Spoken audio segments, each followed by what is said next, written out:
Serving southern New Mexico, this is the award-winning KRWG-TV News 22, where news matters. Good evening, everyone. I'm Nina Gallegos. And I'm Ben Schlittler.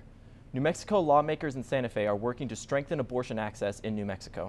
2 counties and 3 cities have recently adopted abortion restrictions, despite the state having the country's most liberal abortion access laws.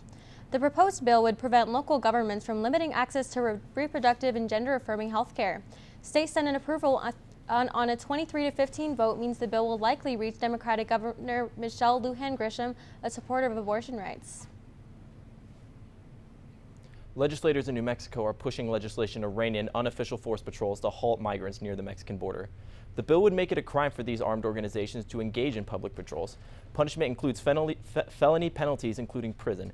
Democratic State Representative Raimundo Lara of Sunland Park is co-sponsoring the initiative.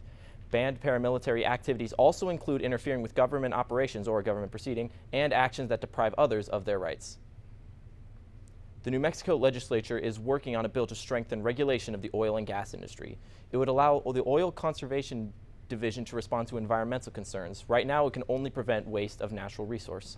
It would also allow buffer zones between oil and gas facilities near local communities. The industry is credited with a $3.5 billion surplus this year in the state budget. Opponents say that the bill could hurt the oil and gas industry, which is essential to the state's economy. Jay Nawan is next with a first look at weather. Good evening, Las Cruces. Taking a look at our current conditions right now. Skies are mostly sunny with the temp at 76 degrees. Winds are pretty calm right now at 8 miles per hour. Humidity at 16%, dew point at 26, and barometer at 29.81.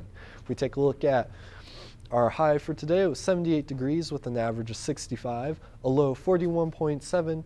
In 1904, we had a record high of 83 degrees, and in 1942, a low of 15 degrees. Today, we had 0 rain, so it stays at 0.51 inches. That's all for the current conditions. Back to the desk. The Las Cruces City Council is taking steps to change a street name that contains a racial slur. A new street naming guide allows city staff to determine if a street name is appropriate or not and propose a name change to the City Council. Changing the name of Squaw Mountain Drive has been a subject of debate for months, and many City Council members have voiced support for changing the name, as squaw is a slur used against Native American women. 70% of people who live on the street, however, have opposed a change. Las Cruces preservationists are mourning the loss of a Las Cruces country club.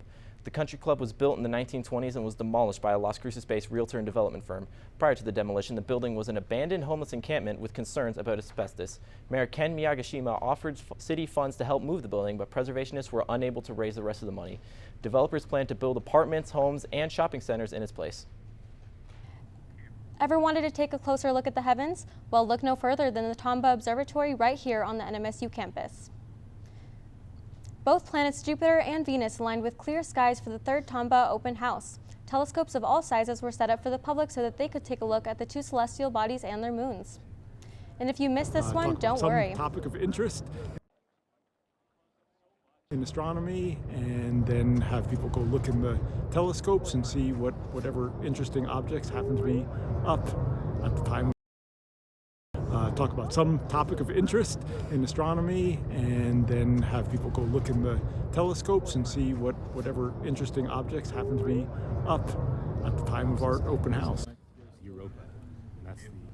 And if you missed this one, don't worry. More open houses will be held later in the spring with dates listed on astro.nmsu.edu. Stay tuned. Jaden will be back with your national weather forecast.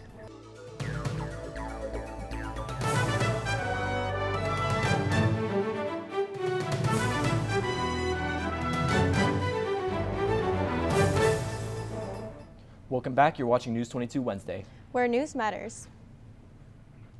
Community Action Center has developed a program to get youth entrepreneurs' names and businesses out into the community. Daniel Espinoza reports. Kids Can was founded by April Christensen and adopted by Community Action Agency of Southern New Mexico in 2019. The program allows kids aged from 6 to 17 to learn the steps of creating and running their own business, such as 16-year-old Emily Crossman. When I was younger, I used to make lip balms and body scrubs and stuff until my mom heard about the Kids Can program and was like, why not just turn it into business? So I was like, okay. I could try something new. The program has provided opportunities for all kids in the community, but for April, its founder, there's a deeper meaning. I am a mother of 3, and one of my children was diagnosed with dyslexia in 2nd grade, and he struggled in school, and as a parent, I was just looking for something that would help him to feel successful and empowered, and so this program started because of him. It is important to April that participants start as soon as possible. Youth entrepreneurship is one of the most amazing ways to learn. It's hands-on, and there's problem solving, critical thinking, there's financial literacy. Which is why 11-year-old Aaron and his younger sister Faith have joined the program and enjoy participating. I really like coming out and selling and just being active. So you made these? Yeah, I did. There are a lot of kids and businesses involved in the Kids Can program, so to make sure they get their name and business out there, you can always count on finding them at the farmers market on Main Street. I say if you're a kid who has a passion for something you want to sell and you want people to hear about it, definitely come out and come sell because you learn a lot of things from it.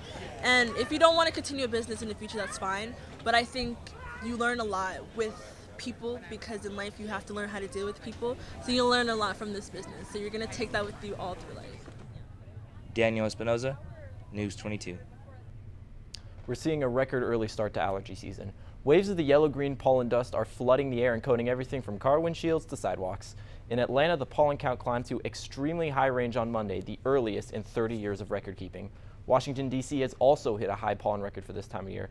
It comes after a warm February and is part of a trend blamed on climate change. Jane is next with the National Weather Forecast. Thanks, Ben. Definitely feeling that allergy season right now, but taking a look at a snowstorm that's moving up towards New England right now. It's hitting New York, Boston, and Washington. And if we take over to look at my next map, we can see the snowfalls in the upper Midwest section of the United States. As you can see, Jackson's getting 8 to 12 inches of snow, Mandan 5 to 8 inches, Rapid City 5 to 8 inches, and Steamboat Springs also 5 to 8 inches. If we take a look at our national temperatures for tonight all across, it's a little bit warmer down here as you can see, and that's causing that pollen. El Paso's at 53 degrees, Lubbock at 44, Albuquerque 38, Denver 26, Las Vegas at 41, and Phoenix at 49 degrees for tonight. And we're going a little bit bigger than national tonight. We're going global. If you follow me over to my next map, all the way over to Madagascar, this is a cyclone storm that is hitting the eastern side of Africa in Mozambique and Malawi. It traveled approximately 6,000 miles where it originated from Indonesia, and severe flooding is expected in Mozambique, Malawi, and Zambia. That's all for the national weather. I'll be back later with your local forecasts.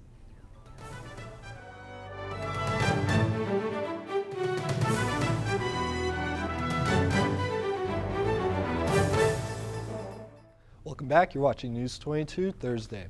Taking a look at our current temperatures now in New Mexico. Santa Fe is at 58 degrees, Albuquerque at 69, Clovis at 55, Farmington at 61, Gallup following up close at 58 degrees, Socorro at 72, Ruidoso at 63, Roswell at a hot 73, Las Cruces catching up at 76, and then dimming at 75. If we take a look at tomorrow, Las Cruces, we're going to get a lot hotter out at 78 degrees as our high, Roswell at 76, Ruidoso at 64, Socorro at 68, Albuquerque at 60, Gallup at 55, Farmington at 56, and then dimming at 75 degrees. Taking a look at our neighboring cities, Alamogordo is going to have a low of 49 tonight, partly cloudy, and tomorrow sunny skies with a high of 73. Truth or Consequences is also going to have a low of 43 degrees with partly cloudy slides, and tomorrow more clouds with a high of 75 degrees. Silver City will have clear skies with a low of 39 degrees, and tomorrow a high of 68 with partly cloudy skies. And then Las Cruces back here at home, a low of 48 degrees with partly cloudy skies tonight and tomorrow. Like I said, a high of 78, but we're going to have a lot of cloud cover, so it's going to be partially cloudy. And that's all for your local weather. Back to the desk. An NFL star helped save a person trapped inside a burning car in Austin, Texas Sunday. Minnesota Vikings wide receiver KJ Osborne posted this picture on Twitter of himself and 3 others rescuing a man after his vehicle crashed and went up into flames. The 25-year-old was riding in an Uber when he spotted the accident. That's when he, the Uber driver, and 2 others pulled the man out of his car, carried him to safety, and waited with him until help arrived. Osborne, who is training in Austin, said that he has been in contact with the man and believes he suffered minor injuries. He said he and the 3 people who helped save him plan to visit him at the hospital. And Michael is next with sports. Thanks, Ben. Coming up in sports, 2 Las Cruces high schools are going to the Final Four. But you can toss that remote because News 22 Sports is next.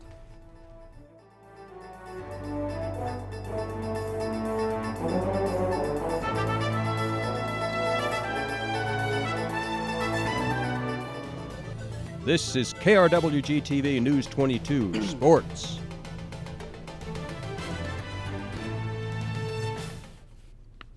Welcome back. I'm Michael Chavez, and let's talk sports. Survive and advance is the current motto for the NMSU women's basketball team. After a 65-49 win against UT-RGV in the first round of the WAC tournament, the women will face powerhouse 2-seed Southern Utah in the quarterfinals. Molly Kaiser is helping lead the squad after scoring 25 in Monday night's game. Kaiser has scored 20 or more points in 3 of her last 4 games, according to NM State Sports. She will be looking to add another tally in tonight's game against the Thunderbirds, which is happening right now, and you can catch the Aggies looking for an upset on ESPN+. In the 4th tournament of the year, there is positives and negatives to learn from the NMSU men's golf team.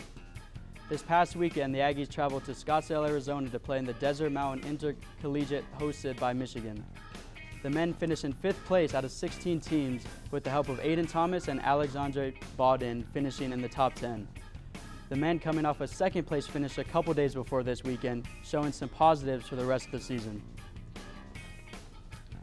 2 Las Cruces high schools are in the Final Four of the NMAA state championships.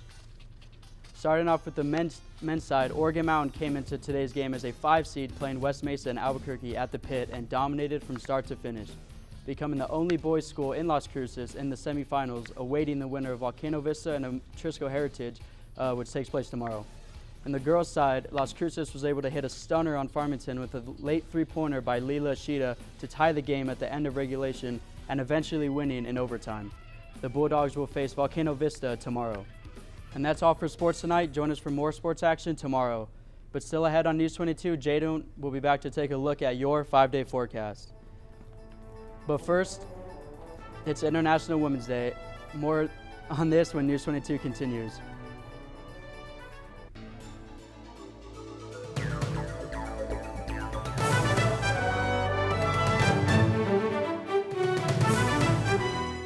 Let's take a look at our top stories. The New Mexico legislature is fighting to keep abortion rights for residents. The identities of the group of Americans that were kidnapped while in Mexico is released today. The 2 survivors are receiving medical treatment. Today is the day to celebrate the achievements of women and support action against gender inequality. It's International Women's Day. Now let's take a look at our 5-day weather forecast. Taking a look at our 5-day. Thursday, tomorrow it's going to be mostly cloudy with a high of 78, low of 45. Friday, nice and Sunday with a high of 84 and a low of 53. Saturday, the winds are going to pick up, going to have a high of 80 and a low of 51. Sunday, it's going to be partly cloudy with a high of 77 and a low of 45. And then finally on Monday, it's going to be a sunny day with a high of 77 and a low of 46. That's all for your 5-day forecast. Back to the desk. And that's all for News 22 Wednesday. Thank you everyone for joining us tonight, and tune in tomorrow night for more news. I'm Ben Schlittler. And I'm Nina Gallegos. And from the whole News 22 team, Ben, Michael, Jaden, and myself, good night.